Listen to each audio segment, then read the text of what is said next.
Boa tarde, meus amigos e minhas amigas deste canal.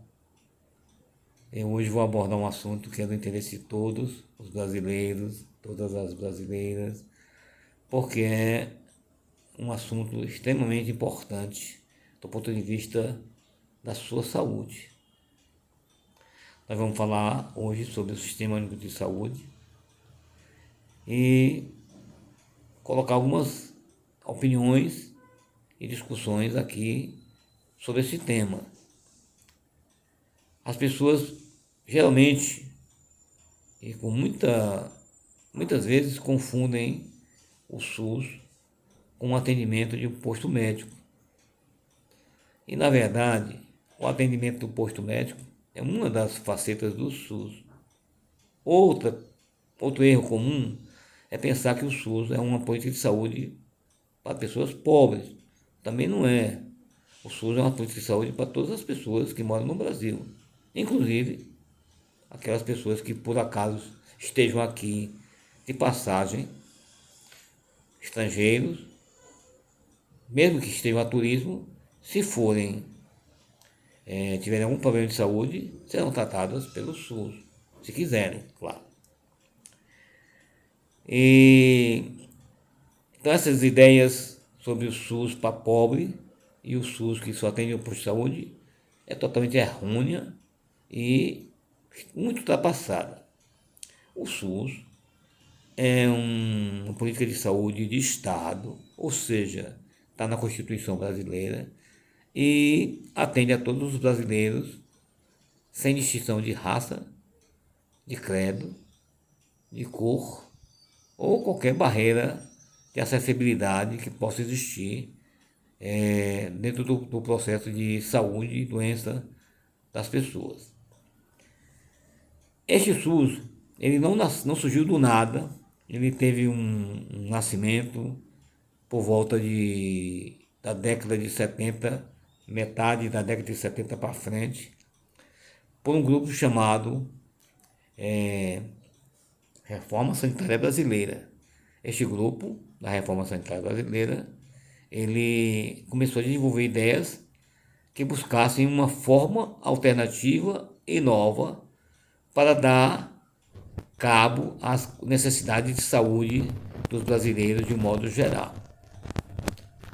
Este grupo começou a difundir essas ideias que foram ganhando corpo e eram ideias que vinham, ao contrário das políticas anteriores, de cima para baixo, ele vinha de baixo para cima e vinha da necessidade que a própria população tinha sentido.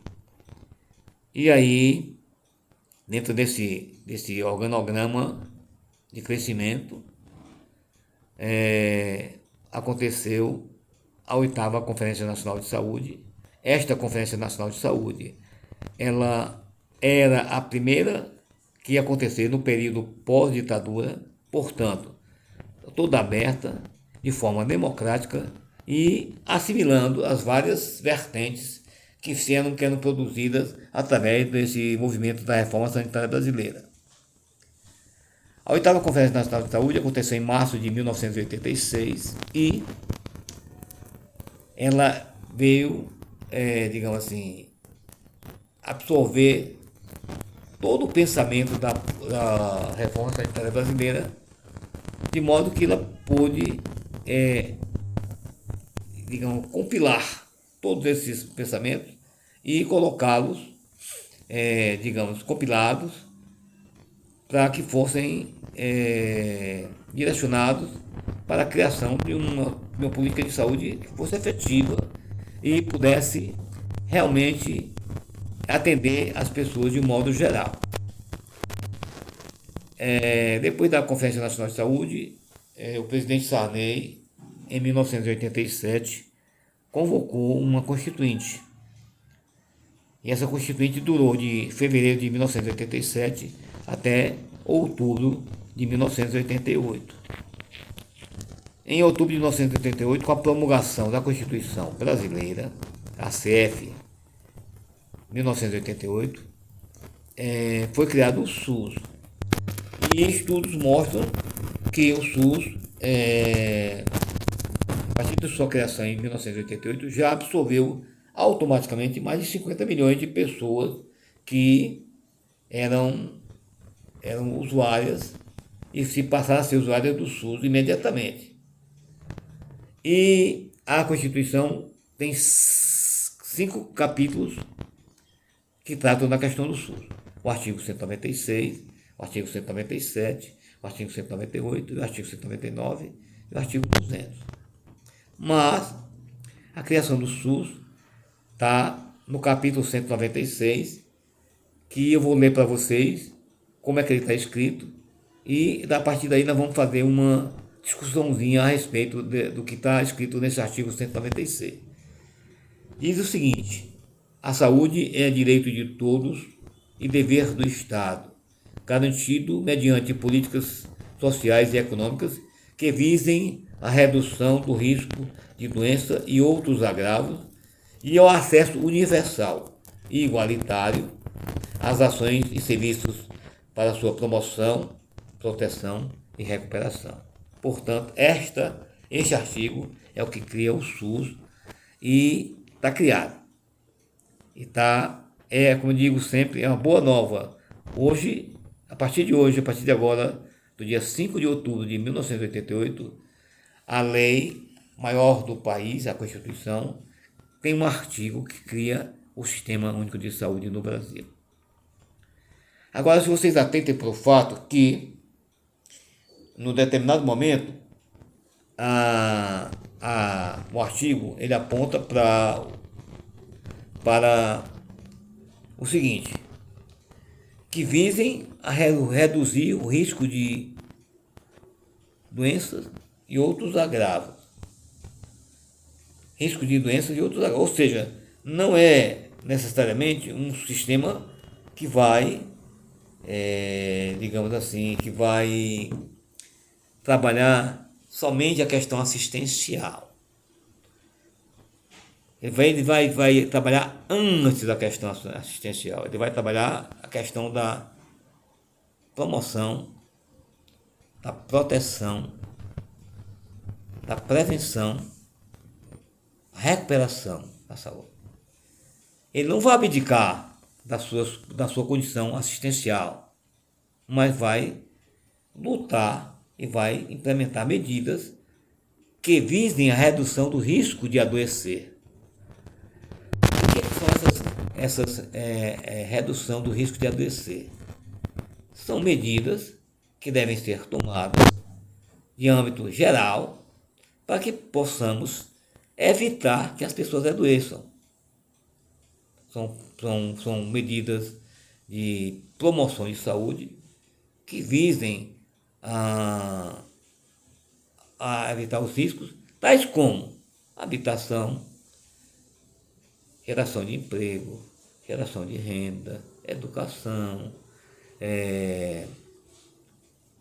própria saúde, saneamento básico, transporte, enfim, medidas que têm alcance necessários para mudar a estrutura, de forma estrutural, a sociedade, para que a sociedade viva melhor.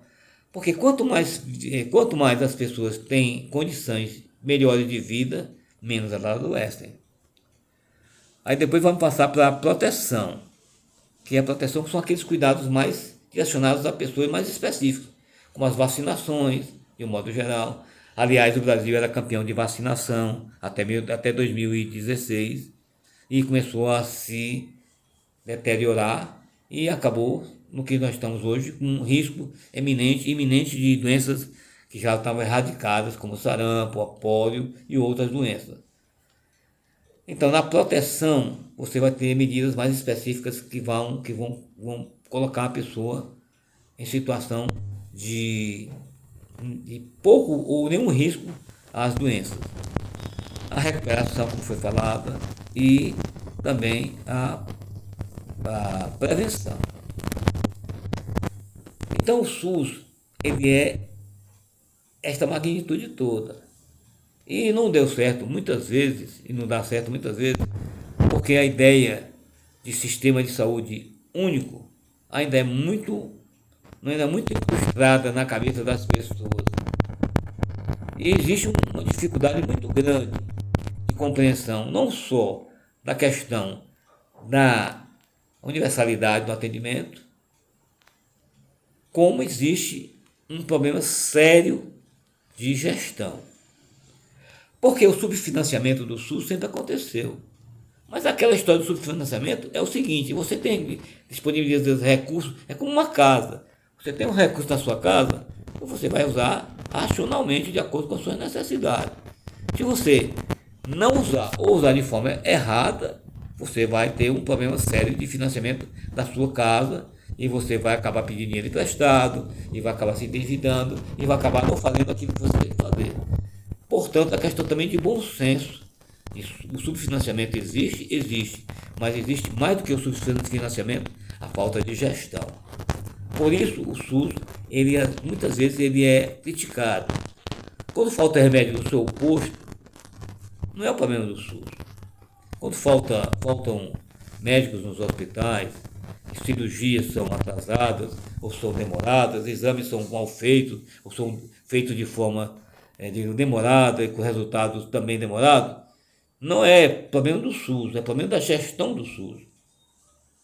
Então, assim, se você tem um problema de gestão, um problema do SUS grave, de recebimento de remédios, de marcação de consultas, de marcações para consultas especializadas, de atendimento hospitalar, você está diante de um processo de má gestão das políticas do SUS. Tá certo? Não é o SUS que é ruim, são as pessoas que fazem o SUS que realmente abdicam muitas vezes de suas funções mais principais para poderem botar a culpa no sistema. O sistema é tão grande, tão volumosamente grande, que ele engloba todos os cuidados, desde a saúde preventiva, que é a saúde primária, passando pela saúde secundária, pela saúde terciária. Nessas três atenções primárias, secundárias e terciárias estão postos de saúde, atendimento hospitalar, atendimento em policlínica, atendimento em UPA, atendimento de cirurgia, eletivas, cirurgias, cirurgias de urgência, de emergência, processos de atendimento de psicologia, de fisioterapia, de fonoaudiologia, de terapia ocupacional, de psicólogos, enfim, é um sistema que abarca todas as situações da população de modo muito pessoal, apesar de ser um atendimento direcionado à coletividade. Portanto, essas eram as considerações que eu queria fazer sobre o SUS. Espero que vocês possam curtir, que vocês possam gostar. E nós voltaremos ao sistema de saúde na próxima vez e especificando mais detalhadamente todas as suas ações. Muito obrigado e uma boa tarde a todos.